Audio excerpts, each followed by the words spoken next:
What's up, y'all? This your boy Lucha guy, and I'm back with another video. Except for this time, things is gonna be different. This is not gonna be just a Summerslam Rant video review.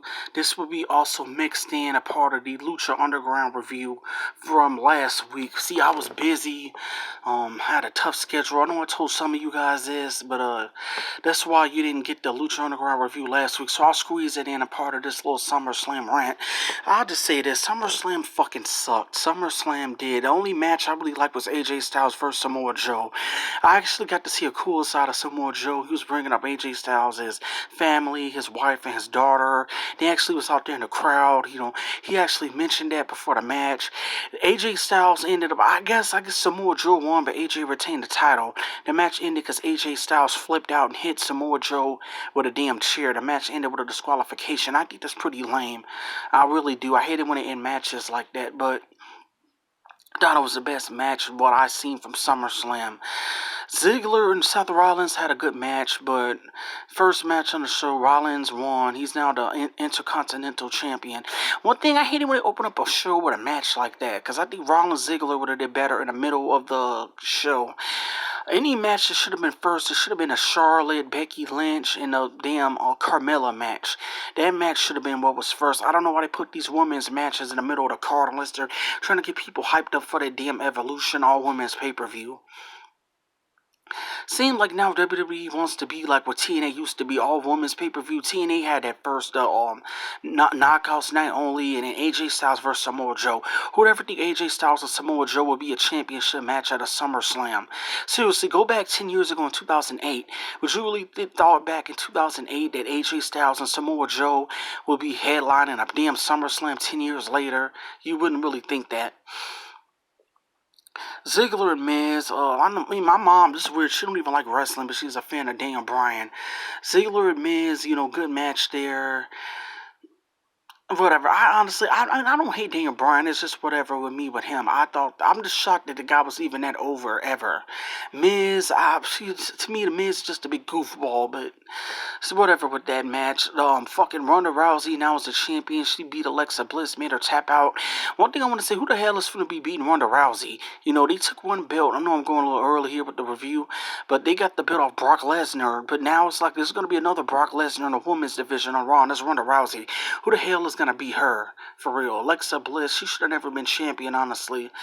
She's like what, 5'3", 5'2". She should have never been champion of a brand. That's ridiculous. But Ronda Rousey is now the new Brock Lesnar, and it's gonna be more ass kissing going on with these UFC fighters. No, I said this to somebody, but I was like, at this point, you might as well go to UFC first, then later on go off to wrestling. Cause you go to UFC first, you dominate over there, you get your name big and off MMA. Over in WWE, you get your ass kissed with long title reigns. You get the fucking little part-time schedule. Like, I'm sure we're really going to be seeing Ronda Rousey on Raw at all, I'm sure. So you might as well go to UFC first, then go off to WWE later. But one thing I do want to get into is this match here with Roman Reigns and Brock Lesnar. For them to bring out Braun Strowman, have people sit there thinking it was going to be a cash-in, knowing that there wasn't. That's the only reason why I'm sure Braun Strowman came out, because Vince knew that fans would have got up and left. He wanted to stop the beach ball mania shit. He wanted to stop the fans from just booing all over the damn arena. He just brought out Strowman basically as a distraction. Roman Reigns sucks ass. I've always heard about how bad he sucks. I never saw full. Like, I've seen matches from him like back in 2015. I haven't watched the WWE at all in years. I've seen highlights. I will put up a link to a highlight channel with like it's probably a 19-minute highlight of the show. Seen firsthand, Roman Reigns is everything people say. This guy sucks. All I seen was him flying up in the air with these stupid Superman punches that look pathetic. Seen a bunch of spears. His spears look worse than Edge's. The best spears was Goldberg's, then Rhino's, Gore, then Edge. Like, how the fuck Roman Reigns, his spear is worse than damn Edge's. Now, what the hell? His spear is worse than Bobby Lashley. I mean, for real now. How the hell are you that damn bad, Roman, for real? Like, that's just pathetic, though, if Roman Reigns is this damn bad. But the WWE, they chose to go on with this guy. They keep choosing to push him and shoving him down people's throats. And this is the price they're going to be paying for when they start hitting these low-ass ratings coming up in the fall season of Raw. I mean, like, what the hell? Like, seriously, like, out of all the boos, out of all the low ratings, like, I mean, are they just really trying to test people with this guy? I know I have to do definitely a video later on this week about Roman Reigns. Some people said hopefully tonight on Raw they could fix what he fucked up at SummerSlam. Hopefully there could be some kind of cash in or something, or they could fix this around. I know Brock's going off to UFC, and he probably just wanted his time to focus on UFC. That's what the problem is with Brock. His mind is focused on somewhere else. He's not caring that much about wrestling. But hopefully we're gonna see. I don't even watch Raw. I'm gonna have to probably catch some highlights again and probably talk about wrestling because I'm gonna have to do a separate video too about Lucha Underground. There's some things in Lucha Underground. I'm gonna do a separate video, so there will be like 2 videos later on this week. But over with WWE, I thought SummerSlam was garbage. Only good match I liked it was Samoa Joe and AJ Styles. Rest of these matches were trash. Rollins and Ziggler was good, but 2 matches isn't this gonna make the whole show good. The other matches I didn't even care for. I seen a New Day out there, but versus like what used to be the Wyatt family, Eric, see, I can't remember the damn guy's name, but whatever the hell was the Wyatt family. But I seen the New Day out there, like they lost. I don't know, WWE is just so boring. Because when I watch Lucha Underground, it reminds me why I watched wrestling in the first place. Whenever I watch WWE, it reminds me of it's just the way it looks. It's just corny. It's boring. It's lame. There's no fun storylines. Like Lucha Underground, I know I laughed. And I'm getting to Lucha Underground review right now. One thing, like I know I laugh at the little sacrifices of Matanza, but that's at least more interesting than what I'm seeing with like Roman Reigns and Brock Lesnar and Braun Strowman. That shit is boring. Lucha Underground, we start the show off with Cobra Moon. She's backstage with Antonio Cueto. She demands a trios tag title match, so she gets one. One thing I do want to say, Antonio Cueto was opening up an invitation to Johnny Muno Tyler's wedding. He was like it's gonna last. So he don't think that their wedding is gonna last. So that's much support there from Antonio Papa Cueto. We get the whatever's left of the Rabbit Tribe and Paul London and Saltador, whatever the hell I think his name is, Saltador. Yeah, Saltador is he's Saltador now is the last, well, he's the latest sacrifice. So now Paul London is the only person left in the Rabbit Tribe. I wonder is this gonna piss off Killer Cross? Everybody that Killer Cross is gonna be going after Matanza. I'm gonna have to do a different video maybe about Raw and these sacrifices this week. So look out for that maybe tomorrow night. I might do definitely another video about this sacrifices of the gods and sacrifices, and definitely was happening on Raw, the SummerSlam aftermath. But that's about that with SummerSlam, and the Saltador is the latest sacrifice. So we get a match though in Killshot versus Killshot. First off, backstage, I want to get into this. He was walking around. He heard Killshot heard Sons of Havoc and a Mac talking about him. He comes out and he's like, you know, Sons of Havoc, I like you just fine. But what I don't like is you trying to turn the Mac on me. You're trying to turn the Mac against me. And I also don't like how you just got handed the damn Trios title. And then Sons of Havoc was going to go up to him and Mac was like, chill. And, you know, and then Killshot walked off and he told Sons of Havoc, you know what? Killshot was like, you know what, Sons of Havoc, I don't like you at all. I don't like you one bit. And then we get this match with Killshot and El Dragon as Tekka. Good match. This was a really good match. It just should have been on longer. The reason why it wasn't longer is because we're having a split time up these damn sacrifices from Matanza, and then a damn brawl at the end. And I'll get to the brawl later. But yeah, we got a good match right here for the Gift of the Gods. But of course, El Dragon as Tekka retained. One thing, why is he constantly defending this belt? Gift of the Gods is like Money in the Bank, but I guess they're just running out of things to do on this show because they're killing off so many people. Not even just the sacrifices. So many people done died. I don't know about Jeremiah Crane or Jeremiah Snakeback, but they've been killing off so many people. I guess this Gift of the Gods being the Gift of the Gods title being defended every week, I guess they're treating this like a mid-card belt. And I've been said they need maybe a mid-card title. Maybe they need something called the Azteca Warrior title. Maybe they need a different division, a Dragon division for like smaller guys in the mid-card. Because they should not be defending Gift of the Gods like that every week. But it's whatever with that. And then, Killshot lost. And then up next we get what was Cobra Moon and her new reptile group, Daga. He has nothing reptile about him. I understand it, but she likes him to be her king. Here we get Jeremiah Snake. He does have snake in his little attire, his tank type attire, but that's not really making him like a reptile. And another thing, why is it always snakes? He could have been Jeremiah Snake. I'm not Jeremiah Snake. That's what he always is. He could have been Jeremiah Frog or Jeremiah Turtle. There's different reptiles. Whatever. Cobra Moon is really good though in the ring. I liked her in-ring action. We got a lot in this match. A lot of high-flying stuff that you see here with the Mac. The Mac and Sons of Havoc buster ass because at one point Killshot didn't even come out there. Killshot came out there late.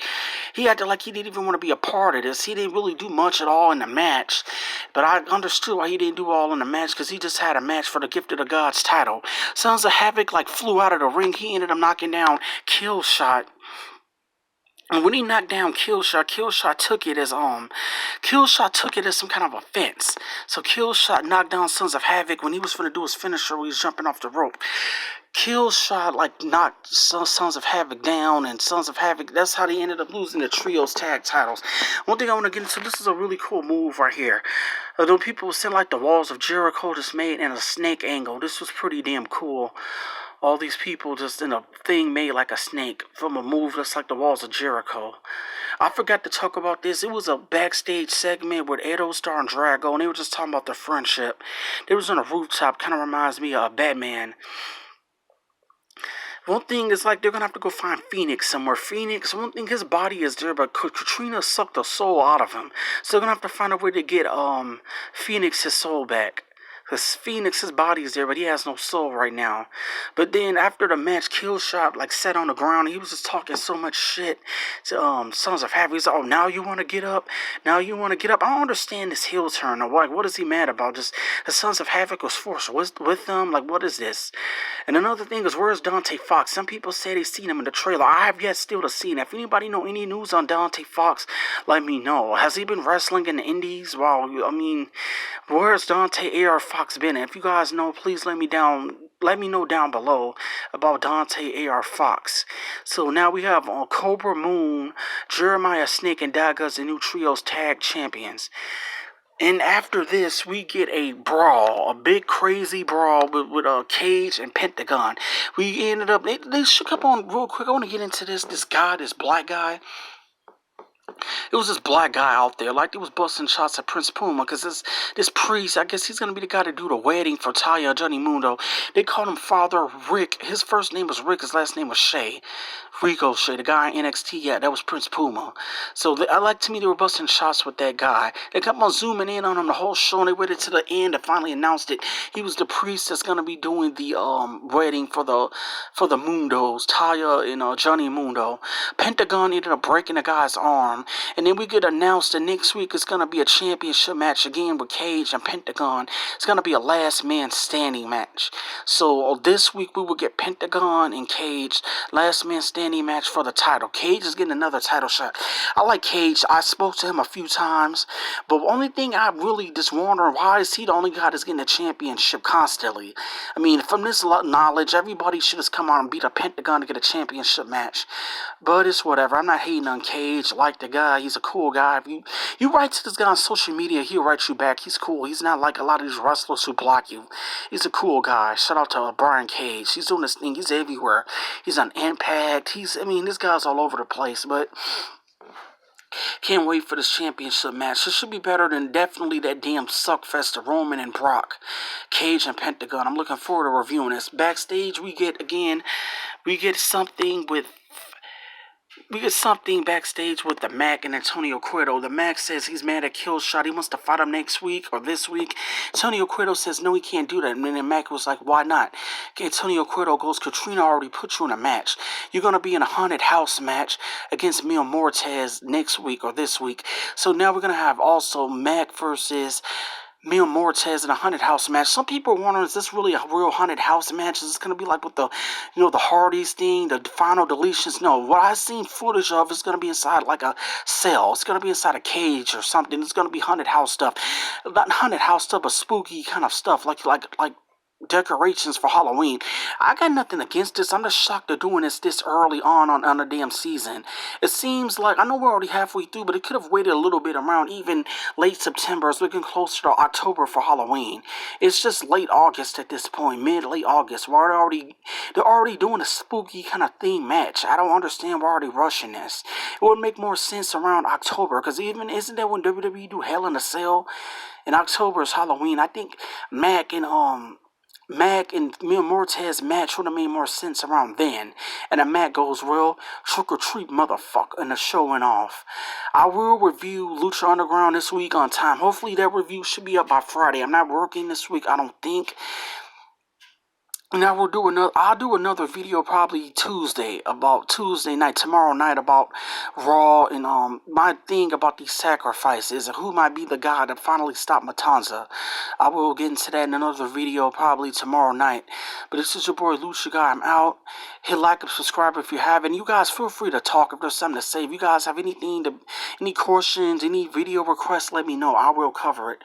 But I'm out. Peace.